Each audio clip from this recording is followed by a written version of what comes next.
Netú va a la escuela de Sargé. Netú ye l'home més gran d'istes muntanyes de la Val de Benás.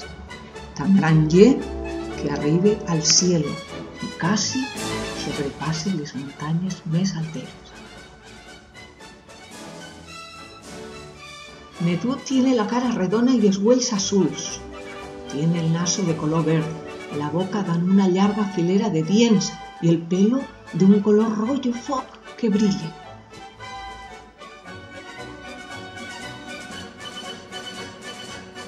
El cuerpo el tiene como de un león, dan unes garres como a mans y dan ulles molt esmolades.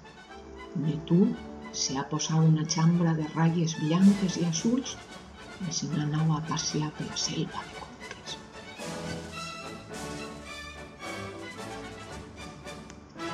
De repente, el cielo se ha llenado de boires negres, molt negres, y han comenzado a tronar amb molta força.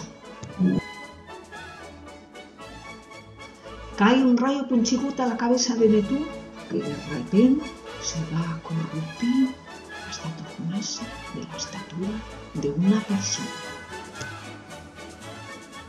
I aixines, com si fuese un home de Sarrié, Netú baixa al lugar i se trobe a tota la mainada que el reciben molt contents. Le pregunten que d'on viene. Ell diu: «Vengo de allá alto, del cabo de les montañas».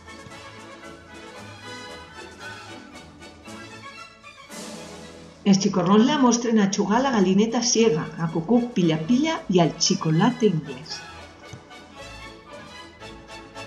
També le dicen que cal compartir i ser buena persona, i Netú decide que mai més serà malo, perquè ha trobat la manera de passar-ho bé jugant en la mainada.